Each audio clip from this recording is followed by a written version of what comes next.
사랑하는 성도 여러분, 한 주간 평안히 잘 지내셨는지요? 이제 이번 주에 또 12월이 다가오고 있습니다. 연말이죠. 연말을 쭉 돌아보면서 예결센위원회라든지 성탄절 혹은 송구영신 예배, 또 신년 예배 등등을 생각하면서 한 해 동안 하나님께서 우리에게 베푸신 여러 가지 은혜와 말씀들을 제가 기억했는데요. 올 한 해 민수기도 설교했고 또 여러 가지 말씀을 설교했지만 여러분 뭡니까? 이사야 말씀이 저희 교회 한 중반부부터 시작해서 이제까지 하나님께서 저희들에게 주신 아주 귀한 말씀입니다. 요한일서, 민수기, 또 여러분 뭡니까? 이사야까지 하나도 저희가 내놓거나 또 이렇게 빠뜨려뜨리는 말씀이 아님에도 분명하고, 이 말씀이 지난 여름부터 이제까지 힘있게 전파되는 것을 보면 우리 하나님께서 이 말세를 사는 우리에게 복음과 또 예수 그리스도의 큰 은혜를 주시려고 하는 귀한 은혜인 것 같습니다. 여러분, 이사야에서 곳곳에 숨어있는 우리 주 예수 그리스도를 오늘도 발견하시기 바랍니다. 그래서 이사야서를 통해서 우리 하나님을 찬송하고 경배하시는 여러분 되시기 바랍니다. 여러분, 오늘 이제 이사야 63장부터 이제 65장 이제 16절까지 저희가 하나님 말씀을 보게 될 터인데요. 이제 이사야의 이제 마무리 부분에 이제 접어들었습니다. 이제 점을 찍는다고 할까요? 이제 마무리 부분에 이제 들어섰는데, 이 마무리 부분 아주 중요한 부분입니다. 여러분, 모든 어떤 글이나 모든 일에 있어서도 탈고라고 할까요? 이런 마무리가 아주 중요한 것처럼 이사야의 이 63장부터 66장까지의 이 짧지만 이 메시지, 이제 이번 주와 다음 주 이제 두 편 설교를 제가 남겨두고 있는데요. 이 두 편 설교를 통해서 이사야 전체의 말씀을 받는 우리들의 어떤 마음가짐, 또 이 전체의 말씀을 받는 우리에게 어떤 귀한 복을 주시는지를 바로 오늘 말씀을 통해서 잘 깨달을 수 있습니다. 먼저 여러분, 오늘 말씀 이제 1절에 보시면 에돔에서 오는 이 누구며 붉은 옷을 입고 보스라에서 오는 이 누구냐라고 하면서 한 파수꾼과 1절에서부터 6절까지의 그 이제 에돔에서 오는 이 보스라에서 오는 이와 이 대화가 1절에서부터 6절까지 그 대화가 나옵니다. 사실 여러분, 성경 어저께 63장부터 65장까지 읽으셨지만 이 대화의 그 맥을 찾는 것은 너무너무 어려운 일입니다. 제가 오늘 성경을 다시 봉독해서 읽었는데 이게 예수님의 말인가 또는 하나님의 말인지 또 이사야의 말인지 혹은 이 파수꾼의 말인지를 참 헷갈렸습니다. 그렇기 때문에 이 설교의 말씀을 잘 따라오시면 바로 이사야가 얘기한 그 정확한 의미를 깨닫고 또 하나님을 또 만날 수 있을 것입니다. 바로 여러분, 1절에서 이제 파수꾼이 이제 나옵니다. 멀리서 이제 성을 이제 파수하며 보고 있습니다. 근데 이스라엘의 파수에 아주 여러 대적들이 있지만 동쪽의 중요한 대적이 에돔이라는 대적이 있습니다. 그 에돔 지역을 유심히 보고 있는데 그 지역에서 붉은 옷을 입고 한 사람이 옵니다. 보스라, 에돔의 수도입니다. 에돔의 수도에서 붉은 옷을 입고 또 화려한 의복으로 큰 능력으로 성큼성큼, 여러분 뭡니까? 도망치면 막 쫓기듯이 오겠죠. 그런 것이 아니라 개선장군처럼 성큼성큼 화려하고 멋진 옷을 입고 오는 한 사람을 이 파수꾼이 발견합니다. 내가 누구냐라고 이 파수꾼이 묻죠. 그러니까 성큼성큼 화려한 옷, 붉은 옷을 입고 온 이 사람, 이 분이 대답을 합니다. 1절 후반부죠. 그는 나이니 공의를 말하는 이요 구원하는 능력을 가진 이로다라고 하면서 가장 먼저 한 대답이 그는 나다라고 대답합니다. 여러분이 그는 나다, 붉은 옷을 입고 온 사람 나다, 이런 내용인데요. 이게 사실 대답이 아니죠. 대답이라는 것은 어떤 정보를 제공해야 되는데 나는 제철이다, 나는 목사다, 이렇게 해야지 정보가 제공되지 나는 나다, 나는 그다, 이게 정보가 제공이 안 되지 않습니까? 근데 이 사람이 동문서답을 하는 것처럼 보이는데 사실 그게 아니죠. 성경을 유심히 읽어보신 분들은 아시겠지만 그는 나다, 이거 누가 하는 말씀입니까? 하나님의 말씀이죠. 왜입니까? 출애굽기 3장에 보면 모세가 여러분 뭡니까? 하나님에게 이스라엘에게 파송을 받으면서 이스라엘에게 알려줄 하나님의 이름을 알려주십시오라고 하나님에게 요구를 합니다. 그럴 때 하나님께서 모세에게 자신의 이름을 뭘로 알려줍니까? 나는 스스로 있는 자다, 이렇게 알려줍니다. 근데 여러분, 나는 스스로 있는 자다라는 말은 사실은 의역이 많이 들어간 것이고요. 원어를 보면 I am who I am, 나는 나다, 이겁니다. 그냥 나는 나다, 이겁니다. 뭡니까? 하나님은 정의가 안 됩니다. 나는 대통령이다, 나는 목사다 이라면 이 장제철 후광의 목사와 뭐 대통령이라는 후광이 있지 않습니까? 그런 후광이 필요 없는 겁니다. 그런 백그라운드가 필요 없는 겁니다. 그냥 나는 나입니다. 그래서 하나님께서 나는 나다라고 하면 성경을 조금이라도 아시는 분, 특별히 유대인들은 이것은 하나님만이 하실 수 있는 대답이구나라는 것을 알고 하나님 역시도 63장 1절에서 에돔과 보스라에서 큰 능력으로 뚜벅뚜벅 걸어오시는데 걸어오시는 자신을 나는 하나님이다라고 말하고 있습니다. 또 그 하나님께서 어떤 하나님이냐면 공의를 말하는 자요. 곧 공의로 세상을 심판하고 구원하는 능력을 가진 자라라고 하나님께서 말씀하시면서 자신을 이 파수꾼에게 소개하고 있습니다. 이제 그리고 나서 파수꾼이 이제 이 하나님이 점점 가까이 다가오니까 이제 2절에 보면 가만히 보니까 옷이 원래 붉은색이 아니라 뭡니까? 이 붉은 물감이 튀었든지 이 소위 말하면 옷 원래 염색이 아니라 약간 좀 약간 지저분하기도 하고 이제 붉은색이 어색한 겁니다. 그래서 네 옷이 왜 이렇게 붉으냐? 마치 우리 동네에 포도즙 틀을 밟는 사람이 그 포도즙 틀을 밟을 때 포도주가 튀어서 옷이 붉은 것처럼 밝은데 네가 포도즙 틀을 밟는 곳에서 왔냐라고 하나님께 여쭈어 봅니다. 그러니까 하나님이 얘기하죠. 3절에서 뭐라 얘기합니까? 만민 가운데 나와 함께한 자가 없이 내가 홀로 포도주 틀을 밟았는데 그래 맞다. 내가 포도주 틀을 밟았다라고 얘기합니다. 그런데 사실 여러분 이것은 이 포도즙 틀을 밟은 것이 아니죠. 사실 뭡니까? 뒤에 나온 대로 내가 노함으로 악한 무리를 포도즙 틀에서 밟은 것처럼 밟았고 내가 화가 너무 나서 의로운 분함이 너무너무 많아서 그들을 짓밟았는데 그들을 밟을 때 선혈이 그들의 피가 내 옷에 튀어서 내 옷이 붉게 되었다라고 대답하고 있습니다. 참 여러분 이 그림으로도 그려도 좀 잔인하죠. 사실 제가 어저께 경건회를 우리 은솔이하고 한별이하고 우리 아내하고 경건회를 했는데 사실 1절부터 6절 말씀이 오늘 설교의 거의 하이라이트라고 말할 수 있습니다. 근데 이 말씀을 사실은 읽지 않았습니다. 우리 아이들하고 뒷부분 이제 또 다르게 중요한 부분을 읽었는데요. 왜냐하면 어떻게 보면 너무너무 자극적인 이 표현이기 때문이죠. 그런데 여러분 이렇게 자극적인 표현을 쓰시는 이유가 있습니다. 왜입니까? 바로 공의를 행하고 구원하는 자다라고 1절에서 말했는데 바로 뭡니까? 하나님이 이렇게 자극적으로 이스라엘의 이 에돔을 심판하고 멸망하는 것, 곧 에돔을 밟고 에돔을 보스라를 심판하고 오시는 거죠. 이 밟고 하는 것은 바로 뭡니까? 이스라엘에게 뭡니까? 확실한 평강이 있다라는 것을 알려주기 위해서입니다. 그 당신의 교회를 평화 가운데 인도하는 것을 악한 원수를 이렇게 어떻게 보면 잔인할 정도로 심판하고 처단하면서 에돔을 잔인하게 심판하고 처단하면서 이스라엘에게 평화를 준다라고 말할 수 있습니다. 사실 여러분 우리가 이 땅에 사는 동안 평화는 어떻게 옵니까? 평화는 그냥 진공 상태의 평화라는 공간이 있는 곳이 아닙니다. 우리의 평화는 항상 어떻게 됩니까? 악한 무리와 싸워 이기는 방식으로 평화를 얻게 되어 있습니다. 그에게 가장 평화로운 왕 누구였습니까? 다윗 아닙니까? 가장 큰 평화를 준 왕이 다윗인데 사무엘하 7장 1절에 다윗의 평화를 이렇게 표현하고 있습니다. 여호와께서 주위의 모든 원수를 물리치사 왕으로 궁에 평안히 살게 하신 때.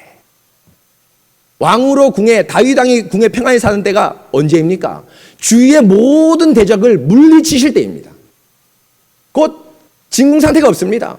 여러분 우리가 평화가 어떻게 얻을까요? 그냥 가만히 있으면 평화 있고 가만히 있으면 어떤 하늘의 평화가 내려옵니까? 아닙니다. 항상 악한 마귀가 우리를 유혹하는데 이 에돔과 같은 악한 마귀가 우리를 유혹하는데 그 에돔과 같은 악한 마귀를 여러분 뭡니까? 이길 때 우리가 유혹을 떨쳐버릴 때 바로 그때 평화가 오게 되는 거죠. 그래서 예수님께서도 주기도문에서 여러분 뭡니까? 다만 악에서 구하시옵소서라고 하면서 오직 악에서 구하는 것이 우리의 큰 기도 제목을 주셨습니다. 왜입니까? 매일매일 날마다 악한 자에서 구원을 얻을 때만이 여러분 뭡니까? 우리에게 참된 평화가 오기 때문입니다. 그런데 하나님께서 이스라엘의 원수인 에돔을 물리치고 그들을 심판하시면서 이스라엘에게 평화와 공의, 구원을 선물로 주시는 장면을 1절부터 6절에서 말씀하고 있습니다. 그런데 여러분, 우리가 여기서 아주 1절부터 6절을 묵상할 때 하나의 큰 궁금증이 생깁니다. 여러분들 읽으셨을 때 이런 궁금증을 가지셨으리라고 저는 생각하는데요. 왜 에돔일까? 라는 질문입니다. 에돔은 이스라엘의 동쪽에 있는 그 아주 원수 나라죠. 그런데 여러분, 왜 에돔일까라는 이 출발점을 생각한다면 여러분 뭡니까? 지금 이사야서 후반부 특별히 40장에서부터 66장의 배경이 되는 나라가 어느 나라입니까? 바벨론입니다. 39장까지 이스라엘이 너무너무 패역을 하니까 39장에서 히스기야에게 너의 아들들이 환관이 되고 이스라엘 모든 기물들이 바벨론 포로로 끌려갈 것이다 라고 얘기했죠. 그러니까 39장 후반부에서 누가 낭망합니까? 히스기야가 큰 낭망을 합니다. 그러면서 40장부터 뭘 합니까? 너무 낭망하지 마라. 바벨론 포로로 끌려가서 죄에 대한 대가를 치를 것이지만 그럼에도 불구하고 고레스, 그리고 그 고레스가 예표하는 예수님을 통해서 너희가 어떻게 될 것이다? 귀환을 하게 되고 궁극적인 예수님을 통해서 죄에 대해서 귀환하게 되는, 죄에 대해서 해방하게 되는 역사가 일어날 것이라고 40장에서 66장까지 이야기하고 있습니다. 곧 배경은 바벨론이 더 적합합니다. 더군다나 이 바벨론은 여러분, 제가 예전에 설교한 것처럼 열방을 심판하는, 이사야 전반부에 열방을 심판하는 그 문맥 가운데 이 바벨론은 여러분 뭡니까? 어떤 나라입니까? 인류의 교만을 상징하는 하나님의 원수의 대표적인 나라입니다. 여러분 알지 않습니까? 창세기 11장에 인류의 교만으로 사람들이 뭘 샀습니까? 바벨탑을 샀지 않습니까? 이 바벨탑 누구의 후손입니까? 니므롯의 후손입니다. 니므롯은 뭡니까? 여호와 앞에 용감한 용사죠. 여호와 앞에 용감한 용사가 뭡니까? 야, 내 하나님 앞에서 용감하다, 하나님 앞에서 믿음이 있다, 이게 아닙니다. 하나님 앞에서 교만한 용사입니다. 그 세상 것 의지하지 않고 자신의 능력으로 뭐 하는 겁니까? 의지하는 능력을 따라서 세상의 것을 쫓아서 하나님 없이도 살 수 있는 그런 교만한 용사입니다. 바로 누구의 후손입니까? 가인의 후손입니다. 가인의 후손이 니므롯이 되고, 니므롯이 하나의 큰 도시를 이뤄서 니므롯이 세운 도시가 뭡니까? 바벨입니다. 그리고 그 후손들이 세운 탑이 뭡니까? 바벨탑입니다. 그리고 이 바벨은 성경 전체의 교만을 대표하는 대표적인 하나님을 대적하는 나라로 종종 말해줍니다. 그래서 요한계시록 16장, 17장, 18절 보면 마지막 전쟁, 아마게돈 전쟁이죠. 무기또 산에서 일어나는 전쟁입니다. 구약의 무기또. 이게 헬라어로 아마게돈인데, 무기또에서 일어나는 전쟁, 처음에 마지막 전쟁에서 하나님께서 그 사탄의 적을 딱 물리쳤는데 뭐라 합니까? 천사가 크다 이성이여, 크다 이성이여, 큰 성이 무너졌도다 바벨론이여.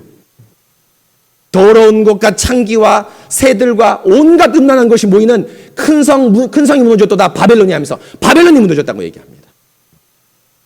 곧 지금 이사야서 배경을 보더라도 에돔에서 예수님이 오시는 것이 아니라 바벨론에서 오면 더 적합하고, 또 성경 전체의 문맥에서 보더라도 바벨론이라든지 혹은 강력한 힘을 상징하는 뭐 애굽, 바사, 사실 에돔은 그런 나라에 비해서 아주 작은 나라입니다.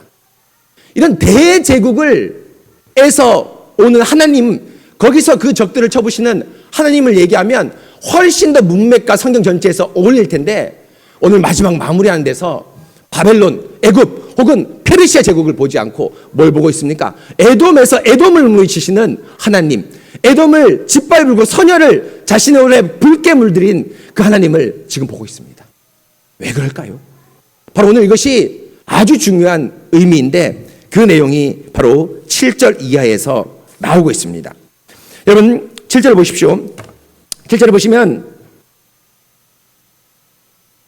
이 저자가 이제 화자, 말하는 사람이 이사야로 바뀝니다.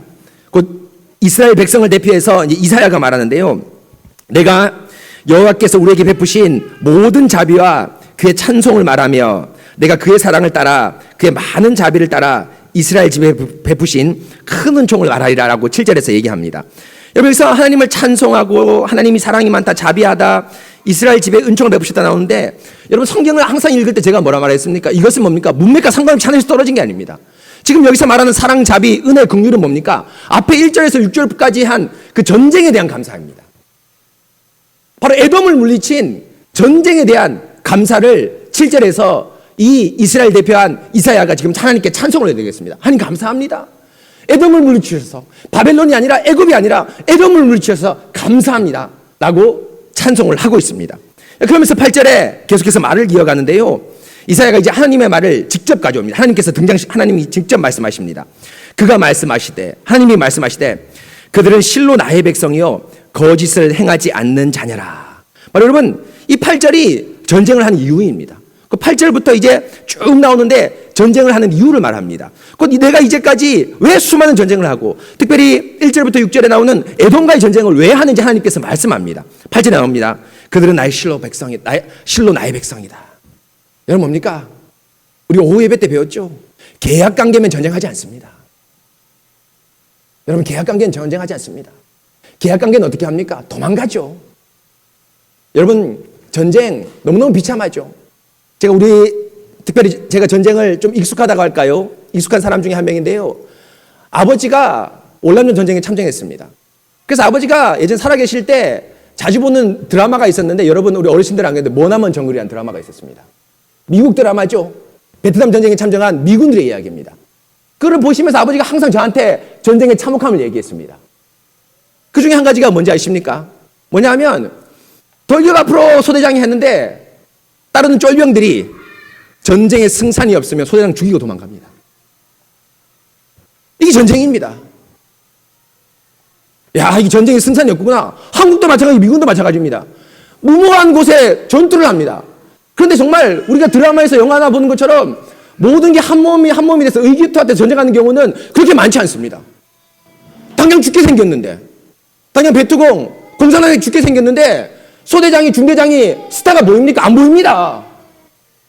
당장 자신이 살아야 되죠. 어떻게 합니까? 도망가거나 총 쏘고 도망가는 경우가 비일비재하다고 얘기했습니다. 근데 여러분 무엇입니까? 우리 하나님께서는 그런 경우 없습니다. 도망가지 않습니다. 자신의 백성을 버리지 않습니다. 왜입니까? 계약관계 아닙니다. 월급 많이 받으려고 월남전에 파병한 그런 사람들 아닙니다. 뭡니까? 자신의 백성이기 때문이죠. 언약 백성이기 때문입니다. 자녀이기 때문입니다. 제가 말씀드렸지 않습니까? 부모가 돼 보니까 자녀를 위해서 목숨을 던진다는 것이 무엇인지 이해하게 되었습니다. 내 자녀이기 때문에, 실로 나의 백성이기 때문에 에돔 그 원수를 물리쳤다는 겁니다. 그러면서 하나님께서 그 전쟁을 통해서 바라는 것이 뭡니까? 거짓을 행하지 아니하는 겁니다. 이스라엘 백성아, 내가 너희에게 단지 평화를 주기 위해서, 그냥 잘 먹고 잘 사는 평화를 주기 위해서 너희에게 전쟁을 행한 것이 아니라, 에돔을 물리친 것이 아니라, 너희가 진짜 거짓을 행하지 않고 나를 뭡니까? 사랑하는 백성이 되었으면 좋겠다. 나를 이용하는 백성이 아니라, 나를 이용해서 그냥 예배만 드리고 그냥 나를 이용해서 그냥 그런 백성이 아니라 진실하게 나를 사랑하는 백성이 되면 좋겠다라는 것이 하나님의 전쟁의 목표이고, 바로 이것이 샬롬, 평화죠. 바로 이것을 위해서 전쟁하신다고 우리 하나님께서 말씀을 하십니다. 그러면서 하나님께서 이런 목적을 위해 전쟁하시는데 8절에 그 하나님이 바로 뭡니까? 구원자가 되시는 거죠. 바로 나의 언약 백성을 위해서, 그들의 신실한 마음, 거짓을 행하지 않는 정결한 마음을 위해서 내가 그들의 구원자가 되었다라고 말하고 있습니다. 그러면서 9절에 이제 구체적으로 그 전쟁의 그 장면을 말씀하십니다. 곧 1절과 6절의 장면을 9절에서 조금 더 자세하게 하나님께서 보여주시고 있습니다. 어떻게 전쟁하냐? 9절에 그들의 모든 환난에 동참합니다. 여러분 여기서 보면 환난에 동참한다, 환난 동참 다르죠? 그런데 여러분 원래 원어는 똑같습니다. 그들의 모든 환난에 나도 환난을 당한다, 이렇게 되어 있습니다. 우리 하나님께서 호의호식 하시는 분 아닙니다. 벙커에 숨어서 자신만 안전하게 있는 히틀러 같은 그런 자가 아닙니다. 함께 전장에서 우리와 함께 뛰시는 그런 하나님입니다. 심지어 여러분 오늘 이 63장 1절부터 이 6절 말씀을 사실은 요한계시록 19장에 보면 여러분 알죠? 반주의 제왕, 간달프가 백마를 타고 오지 않습니까? 누굽니까? 예수님입니다. 바로 요한계시록 19장에 나오는 그 전쟁과 똑같은 장면이 나옵니다. 그때 전쟁의 피의 선열이 그 백마를 탄 예수님에게도 묻었는데 뒤따라오는 뭡니까? 백마를 탄 또 다른 백성들은 피가 묻지 않은 흰옷을 입고 있습니다. 뭡니까? 오늘 1절에서 6절에 나온 것처럼 동참하시지만 치열한 전투의 현장에는 누구만 들어가십니까? 예수님만 들어갑니다. 폭탄이 있습니다. 터집니다. 누구도 들어가지 않으려고 합니다. 그런데 그 전장의 현장에 내가 들어갈게 하면서 예수님만 홀로 들어가십니다. 곧 환난 중에 너희가 있는 환난에 나도 동참한다. 나도 환난을 당한다. 그런데 더 깊은 환난을 예수님께서 지금 하나님께서 당하시는 거죠. 그러면서 9절에 보면 나옵니다. 자기 앞에 사자로 하여금 그들을 구원하시며 그의 사랑과 그의 자비로 그들을 구원하시고 하나님께서 직접 등장하시는 경우도 있지만 하나님께서 사자를 보내고 선지자 예레미야 혹은 천사 등 여러 가지 이사야 등 사자를 보내서 그들에게 하나님을 구원을 베푸시고 사랑과 자비를 그들을 구원하십니다. 그러면서 9절에 보면 여러분 뭡니까? 옛적 모든 날에 이 전쟁을 회상하는 겁니다. 그 전쟁 중에 하나가 지금 1절부터 6절에 에돔의 전쟁인데요. 모든 날에 그 전쟁이 뭡니까? 그들을 드시며 안으셨다. 들어서 안으셨다 이겁니다. 여러분 뭡니까? 전쟁통에 마치 어머니가 아이들이 뛰어가니까 못 걸음이 느리죠. 그러니까 앞에 아이 안고 뒤에 매면서 여러분 뭡니까? 뛰어가는 겁니다. 여러분 국제시장 몇 년 전에 보셨죠? 흥남부두 철수 여러분 보셨죠? 그 조그만 오빠가 그 어머니가 앞뒤에 아이를 3명, 4명, 5, 6명 낳지 않습니까? 그때는 칭칭 안고 뛰어가는 그 장면입니다.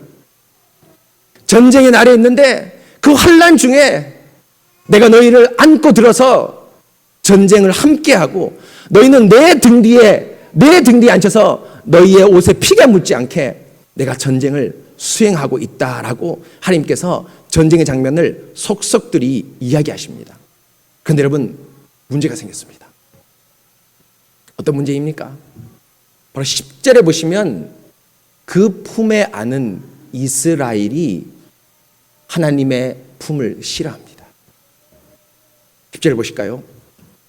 그들이 반역하여 주의 성령을 근심하게 하였다. 이 그들이 누굽니까? 하나님께서 지금 품에 안은 그들 이스라엘입니다. 전쟁통에 자신의 자녀를, 자신의 교회를 안고 메고 적을 피해서 도망가고 있는데 그 아는 이스라엘이 하나님의 품 안에서 하나님을 반역합니다. 하나님을 대적합니다. 여러분, 이게 뭘까요? 있을 수 있는 일일까요? 있을 수 없습니다. 그런데 이스라엘 전쟁이 항상 이랬습니다. 바로 품 안에 이스라엘이 먼저 반역하고 대적을 하였습니다. 그러면서 여러분, 그 이스라엘의 품 안에 대적과 반역의 앙칼진 말들이 63장 11절에서부터 64장 끝까지 나옵니다. 그래서 여러분 설교를 들어야 됩니다. 왜냐하면 이 말을 듣지 못하면 63장 11절에서부터 64장 끝까지 나오는 말씀이 이게 경건으로 한 말인지 하나님께 대들듯이 앙칼지게 따지는 말인지를 구분할 수가 거의 없습니다. 바로 하나님께서 그들을 전쟁 중에 품에 안으시고 발이 시려울까 꽁꽁 자신의 보선을 내서서 그 아이의 발에 쌌는데 그 아이들이 품에 안아서 하나님께 반역을 합니다. 대적을 합니다. 그 생생한 말이 11절에서부터 64장 끝까지 하나님의 대적의 말이 나옵니다. 11절 볼까요? 백성이 옛적의 모세의 때를 기억하여 이르되 지금 전쟁통입니다. 그렇지 않습니까? 전쟁통입니다. 그런데 하나님께서 이 백성이 어떻게 합니까? 옛적 모세의 때를 기억하면서 하나님께 말합니다. 어떤 말을 합니까? 백성과 양떼의 목자를 바다에서 올라오게 하시니가 이제 어디 계시냐? 그들 가운데 성령을 두시니가 이제 어디 계시냐?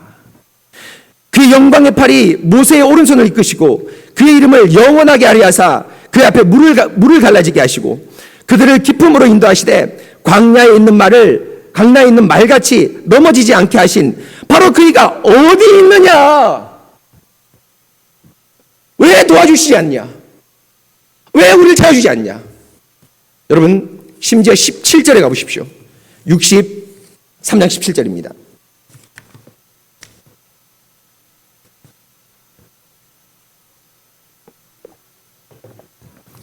이스라엘 앙칼질 말들이 계속 나오는데요. 17절 이렇게 말합니다. 여호와여, 어찌하여 우리로 주의 길에서 떠나게 하시며 우리의 마음을 완고하게 하사 주를 경외하지 않게 하시나이까? 여러분, 과연 이 말을 믿는 사람이 할 수 있는 말일까요? 무슨 말입니까? 지금 하나님께서 우리를 도와주시지 않으니까 우리가 주의 길을 떠나겠습니다. 하나님이 우리를 도와주고 우리가 원할 때 나타나지 않으니까 우리 마음이 어떻게 됩니까? 완고하게 됩니다. 무슨 말입니까? 하나님을 겁박하고 협박하고 있습니다. 여러분, 아무리 불경건한 사람이라도 하나님을 믿는 사람이라면 여러분 어떤 마음이 있습니까? 하나님을 간절히 도와주길 바라는데, 하나님께 도와주길 바라는데 자꾸 하나님이 안 나타나는 겁니다. 그럴 때 여러분, 경건한 신자는, 하나님을 믿는 사람은, 하나님을 잘 따르지 않았더라도 하나님을 진실하게 믿는 사람은 뭐라 생각합니까? 하나님 나타나겠지. 하나님이 가장 적절한 때 나타나겠지. 도와주시겠지. 이런 마음으로 기도하지 않습니까?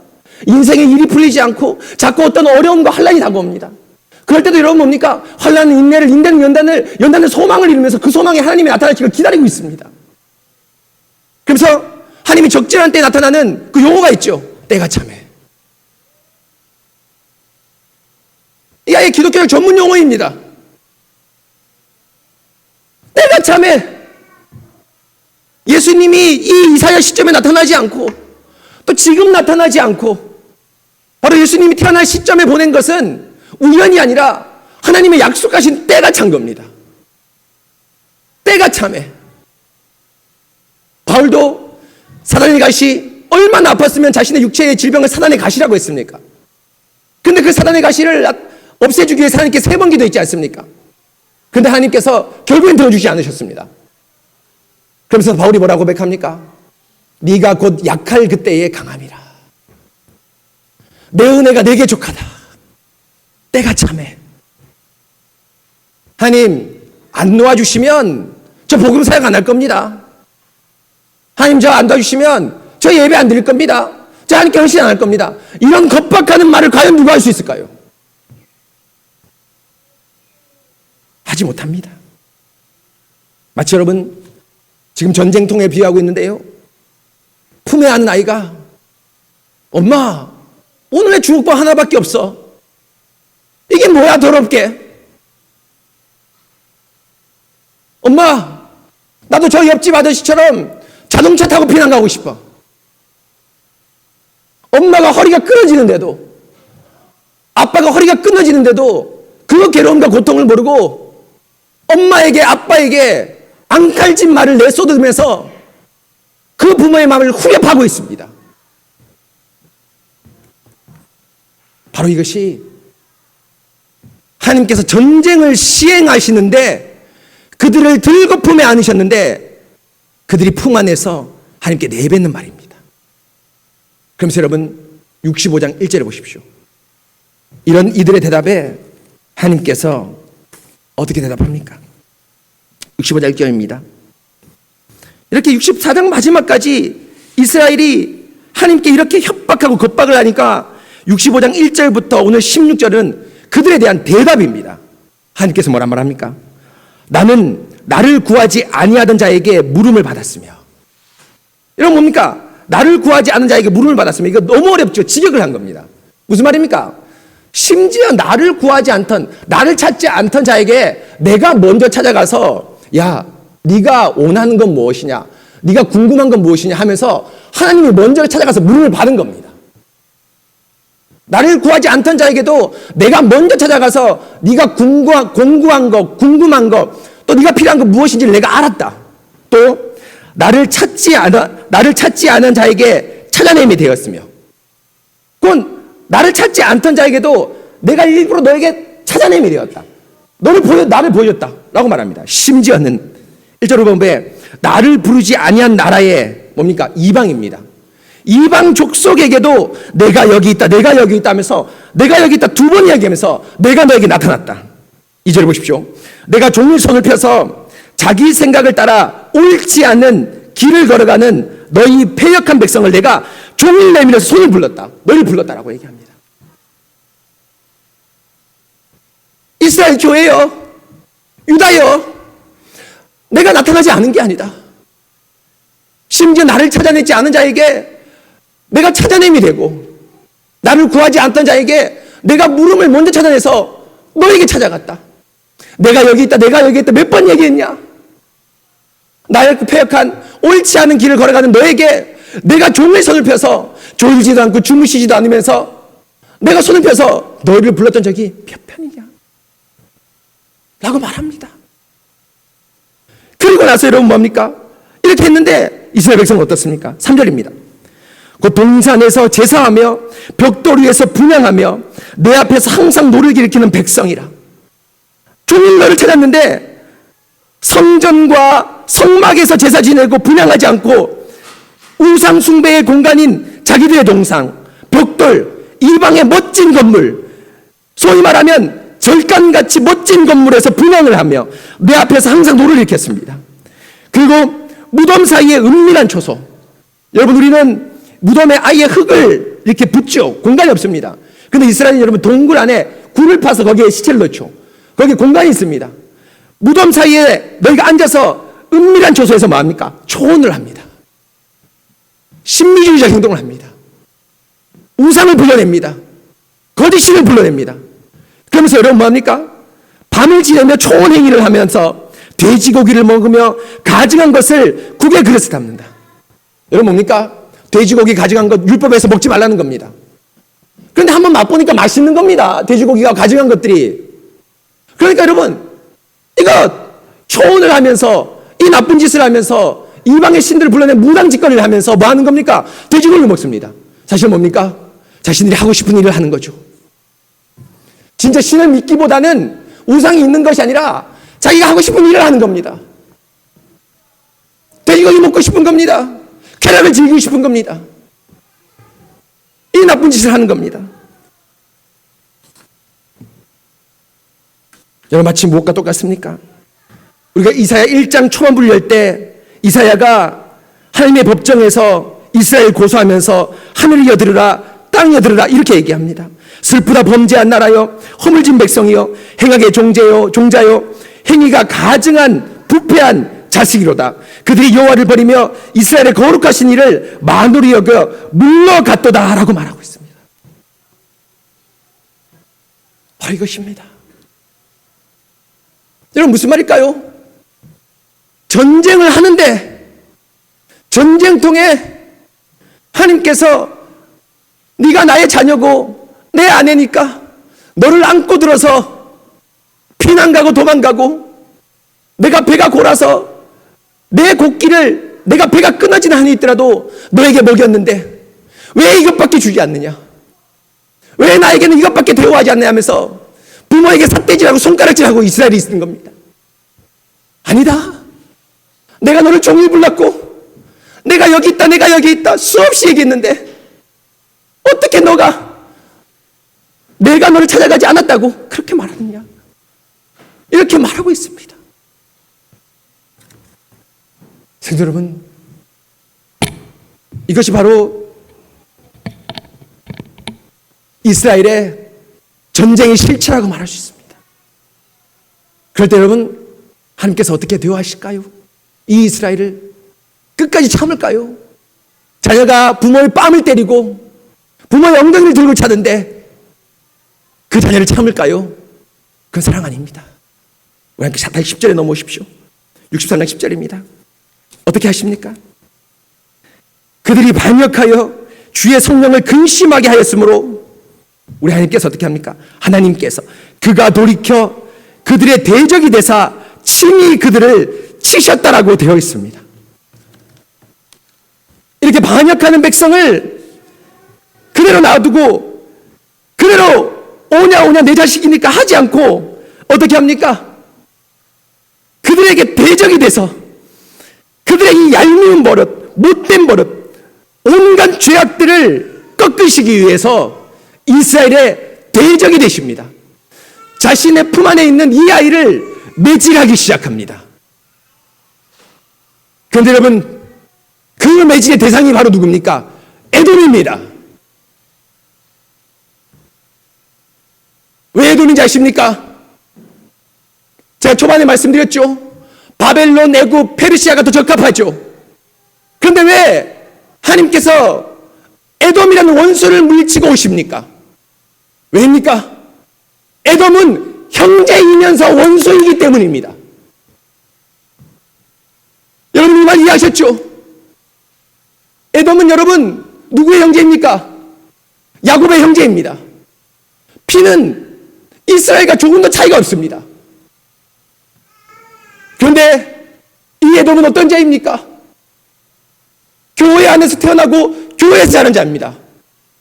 그런데 어떤 자입니까? 원수입니다. 교회 안에 원수가 되었습니다. 인보형제 보여줄까요? 창세기 25장 27절입니다.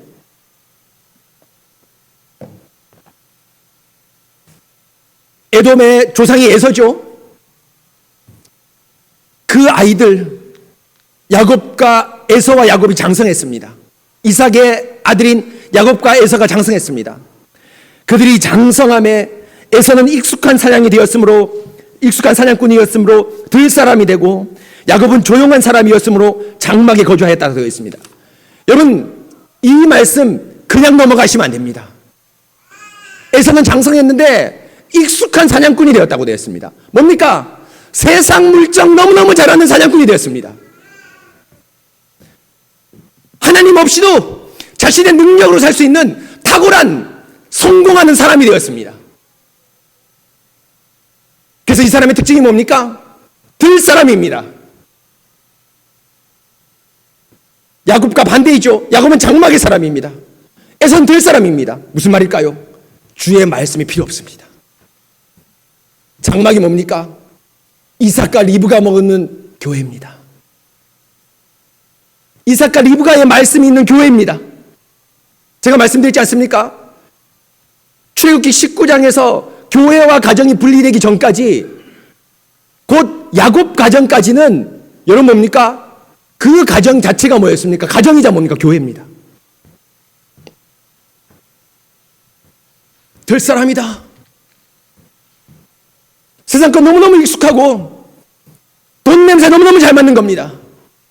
요거 하면 블루 스크린 청사진이 누구나 요거 하면 돈 되겠구나. 너무너무 잘한 사람입니다. 그러니까 교회에서 말씀드릴 시간이 없는 겁니다. 이것저것 밖으로 쫓아다니는 겁니다. 교회는 익숙하지 않습니다. 교회가 무슨 일이 일어나는지 모릅니다. 이사야 성경이 뭔지 모릅니다. 교회를 평생 다녔는데 성경 도대체 한 권도 모릅니다. 그런데 세상은 잘합니다. 어느 주식을 투자해야지 돈이 오를지, 대전 지역의 어떤 부동산이 호가가 뛰어오를지 너무너무 잘하는 겁니다. 반대로 야곱은 어떤 사람입니까? 조용한 사람이다. 여러분 이건 완전히 오역입니다. 예전 우리 개역 한글판에 보면 야곱은 종용한 사람이었으므로 한문 자체가 다릅니다. 조용은 뭡니까? 입에 소리를 안 내고 그냥 조용한 사이런트입니다. 조용이죠. 종용은 뭡니까? 딸을 종, 얼굴용, 마음 깊은 곳에서 순종하는 태도가 있는 사람입니다. 야곱은 종용한 사람이었으므로 장막 안에 거주하면서 리브가와 함께 요리한 게 아닙니다. 장막 안에 있음으로 뭐 한 겁니까? 야곱과 리브가의 말씀을 들은 겁니다. 교회에 익숙한 사람입니다. 주님의 말씀에 익숙한 사람입니다. 그렇기 때문에 여러분 25장 27절 이것이 대전제고 그 밑에 뭐가 나오는지 아십니까? 장자권에 대한 게 나옵니다. 장자권 들 사람한테 아무것도 아니죠. 당장 배고파 죽겠는데 이 장자권 뭐 필요 있습니까? 주일날 예배보다 한 배 빠지는 거 뭐 중요합니까? 여행 가는 거 중요하고 돈 버는 거 중요하죠. 놀러 가는 거 중요하고 자신의 유의 즐기는 거 중요하죠. 별로 중요하지 않습니다. 그러나 야곱은 말씀을 들었기 때문에 이 방법에 대해서는 변할 생각이 없지만 여하튼 장자권을 뭐 하는 겁니까? 소중히 여긴 사람입니다. 주님의 말씀을 소중히 여겼습니다. 내가 여행을 갈 수 있고 돈을 벌 수도 있지만 나는 주님의 말씀을 듣는 거다 하면서 이 종용한을 여러분, 이 종용한으로도 번역되지만 또 다르게 번역하면 퍼펙트맨, 완벽한 사람이었다고 됩니다. 뭐가 완벽했습니까? 말씀을 따르고 그 말씀을 붙잡는 것에서는 완벽했습니다. 심지어는 누구와 싸워서도 이겼습니까? 천사, 쉽게 말하면 하나님하고도 싸워서 이겼습니다. 내게 복 내리지 않으면 내가 이것을 떠나지 않겠다. 환도뼈, 가장 아픈 뼈를 때릴 정도로 야곱은 말씀을 붙잡은 사람입니다. 바로 여러분, 이 에서의 족속이 누굽니까? 에돔입니다. 왜 하나님께서 바벨론과 애굽과 바사가 로마가 있는데 그 나라를 지목하지 않고 마지막에 왜 에돔에서 자신의 백성을 구원하십니까? 바로 이 에돔은 멀리 있는 나쁜 민족이 아니라, 멀리 있는 블레셋과 로마 같은 민족이 아니라 우리 안에 있는 에돔을 말하는 겁니다. 우리 안에 있는 에돔 같은 요소를 말하고 있습니다. 내가 너희를 거룩한 언약의 백성 내 자녀로 삼고, 내가 너희를 거짓말하지 않는 순결한 백성으로 삼기 위해서 이제까지 수많은 전쟁을 치렀다. 그리고 너를 들어서 안고 너를 품에 안아서 전쟁통에 내가 폭탄 파편이 뜨더라도 내가 꾹 안고 내가 죽더라도 너를 안았는데, 엄마 왜 나를 꼭 못지 않아서 앉지 않아서 내 팔이 폭탄의 파편에 찧어서 피가 납니까? 지금 자기 어머니가 너덜너덜해지고 모르고 이스라엘 백성이 이렇게 하나님을 품 안에서 내가 완악하게 되겠습니다. 내가 교회를 떠나겠습니다고 애돔적인 요소를 말하고 있습니다. 더 좋은 것 주십시오. 더 많은 것 갖고 싶습니다. 나는 될 사람입니다. 나는 익숙한 사냥꾼입니다. 이렇게 말하는 애돔적 요소를 말하고 있습니다. 그래서 여러분, 오늘 이 언약의 말씀, 바로 이 말씀에서 제가 오예배 때 자주 말하는 스킬가 박사가 아주 유명한 말을 했습니다. 언약의 심판에 대해서 얘기하면서, 언약은 베드로전서 4장 17절 인용하면서 하나님의 집에서부터 먼저 시작된다고 얘기했습니다. 언약의 심판은 베드로전서 4장 17절입니다. 하나님의 집에서 심판을 시작할 때가 되었나니 만일 우리에게 먼저 하면 하나님의 복음을 순종하지 아니하는 자들의 그 마지막은 어떠하겠느냐. 하나님의 복음의 심판이 어디에서부터 시작됩니까? 저기 이번 악한 마귀에서부터 시작되지 않습니다. 자신의 집을 먼저 청결하게 하는 데서부터 하나님의 심판이 시작되고 있습니다. 여러분 무엇입니까? 지난주에 희년, 매주 희년을 보내고 지지난주에 하늘의 새 예루살렘 어떻게 옵니까? 교회가 더러운 처녀로 있는데 불결한 처녀로 있고, 교회가 항상 말씀을 비춰주시는 그 말씀을 원하지 않는데 주님께서 항상 밝은 빛으로 이 교회의 말씀을 비춰주시겠습니까? 주님께서 순결한 처녀인 예루살렘을 하늘에서부터 빛으로 내려오겠습니까? 안 내려옵니다. 바로 마무리에 오늘 이 말씀을 내뱉는 이유는, 선포하시는 이유는 무엇입니까? 거룩한 하나님의 새 예루살렘, 희년이 오기 위해서는 심판이 우리 안에 있는 에돔의 요소를 제거할 때, 피 흘리기까지 우리의 죄와 싸울 때, 그때 희년과 새 예루살렘이 이스라엘에게 임재하게 되어 있습니다. 사랑하는 성도 여러분, 어떻습니까?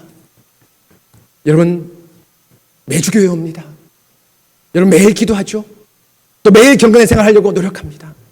그런데 여러분, 항상 우리가 먼저 기억해야 될 것이 하나님의 말씀을 따라서 우리가 진정으로 주의 말씀에서 우리의 죄를 들추어내고 회개하는 이 기도를 매 순간, 매 예배마다 해야 된다는 것입니다.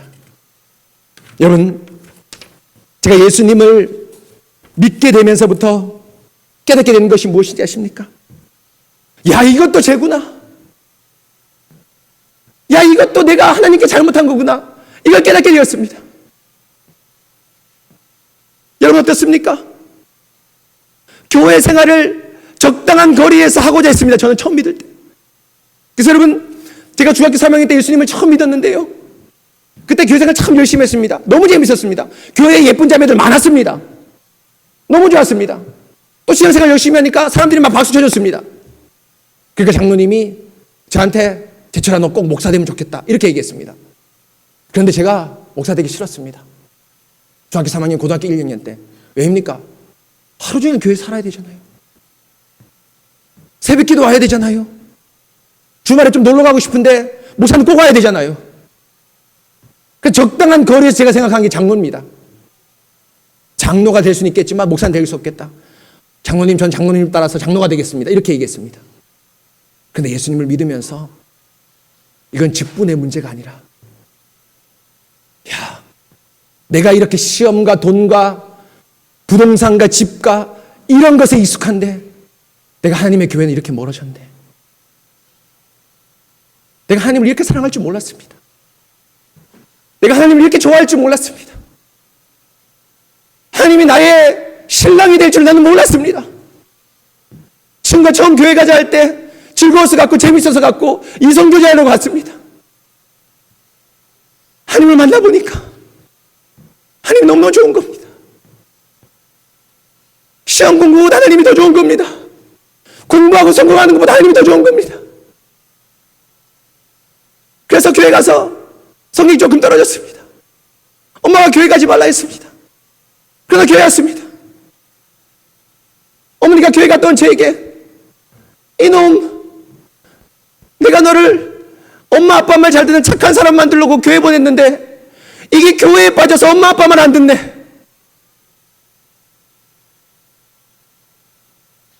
그런 핀잔을 들으면서 단 한 번도 예배자리를 떠난 적이 없습니다. 군대 가서 고참이 술을 먹이고 제 입에 담뱃불을 붙여서 담배를 넣어줬습니다. 교회 간다고 옷가로 이 머리를 들고 찼습니다. 그런데 여러분, 저는 그것이 하나도 아프지 않았습니다. 왜입니까? 우리 주님을 너무 사랑했기 때문입니다. 인생의 앞날 걱정하지 않았습니다. SMC 간사하고 신학 공부를 할 때 대학 나온 자가 30만 원 받았습니다. 어머니가 울었습니다. 하나도 부끄럽지 않았습니다. 30만 원이면 밥 사 먹고 차 타고 다니고 버스 타고 다니고 학교 운동원들 가끔씩 떡볶이 한번 사줄 수 있겠구나. 여러분, 오히려 예배를 나오지 않고 내 마음이 다른 곳에 더 쏠린 것을 나는 미워했습니다. 이것이 여러분들의 마음 아닙니까? 여러분들의 마음 아닙니까? 사랑하는 새순교 성도 여러분, 익숙한 사냥으로서 될 사람입니까? 아니면 종명한 사람으로서 장막에 머무시는 여러분입니까?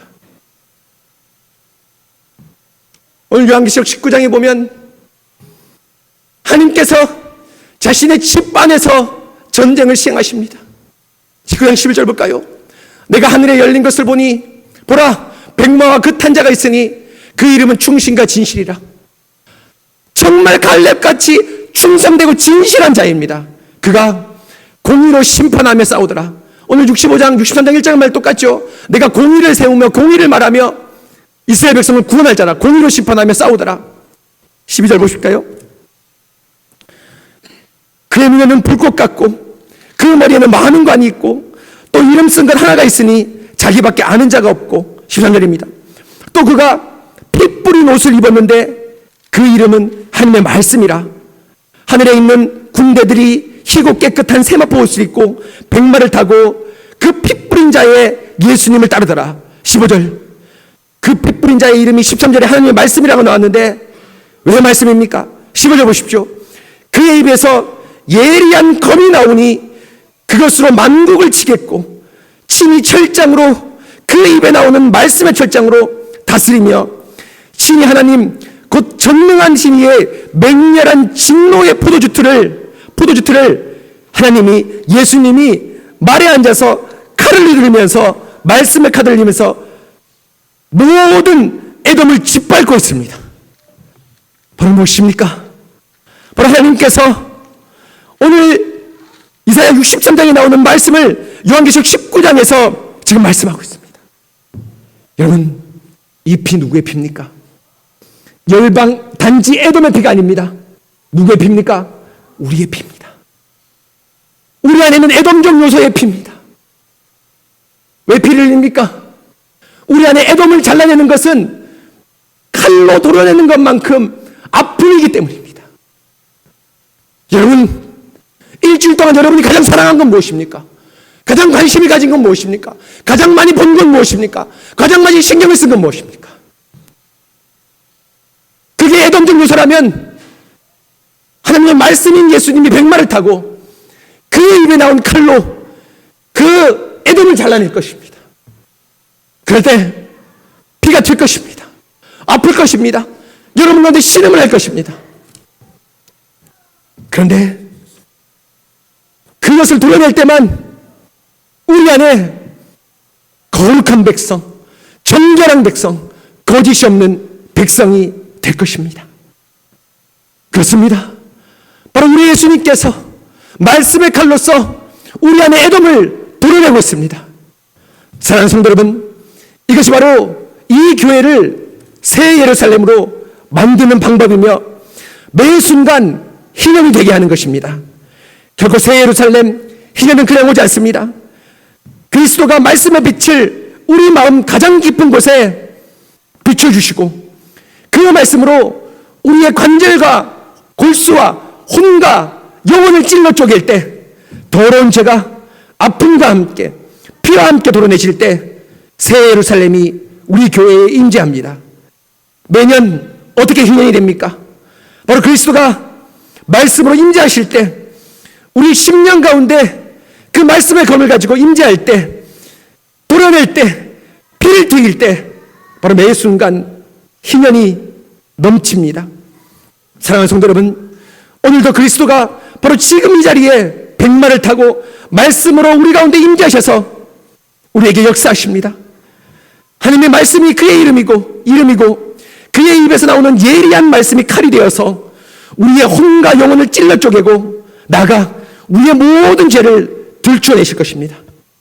백마탄 그리스도가 말씀으로 이곳에 임재하실 때 아픔이 있지만 조금 참고 인내하십시오. 죄를 던져버리고 우리 안에 있는 에돔을 제거하십시오. 세상에 익숙한 자가 아니라 교회에 익숙한 자가 되십시오. 들 사람이 아니라 장막 안에 거하는 자가 되십시오. 세상의 돈보다 주님의 말씀을 경청하십시오. 답답할 수도 있습니다. 세상에 뒤처지는 것처럼 보일 수도 있습니다. 그럴 때마다 어린 양의 혼인잔치를 기다리십시오. 그리고 매주 열리는 이 혼인잔치에서 여러분들이 신부로 초대되었다는 사실을 잊지 마시기 바랍니다. 사랑하는 성도 여러분, 바로 이것이 어린 양의 혼인잔치입니다. 요한계시록 19장 바로 백마탄 자가 에돔을 철저하게 칼로서 도려낼 때 요한계시록 19장에서 바로 천국 혼인잔치가 열리게 됩니다. 19장 7절입니다. 우리가 즐거워하고 기뻐하며 그에게 영광을 돌리세. 어린 양의 혼인잔치가 기약이 이르렀고 그의 아내가 준비되었으므로 천사가 내게 말하기를 기록하라. 어린 양의 혼인잔치에 청함을 받은 자들은 복되도다. 사랑하는 성도 여러분, 지금이 어린 양의 혼인잔치입니다. 지금 이 말씀으로 될 사람, 여러분에게 익숙한 것을 도려내는 그 현장입니다. 여러분, 이 현장 외면하지 마시기 바랍니다. 우리가 세상 사람처럼 돈 냄새에 익숙한 사람이 되어서 되겠습니까? 세상 사람처럼 세상의 것에 익숙한 사람이 되어서 되겠습니까? 얼리 어댑터, 세상에 먼저 나가는 그런 사람이 아닙니다. 주님의 말씀에 익숙한 사람 되십시오.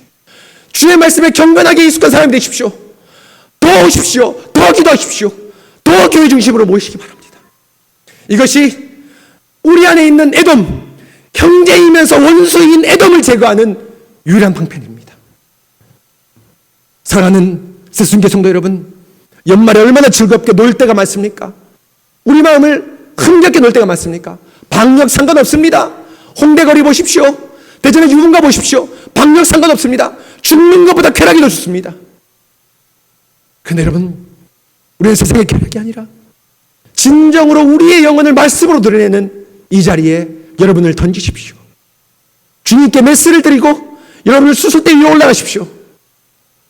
깊은 잠을 자게 될 때 우리 하나님께서 정확하게 그 부분을 도려내고 깼을 때 수술 잘했다.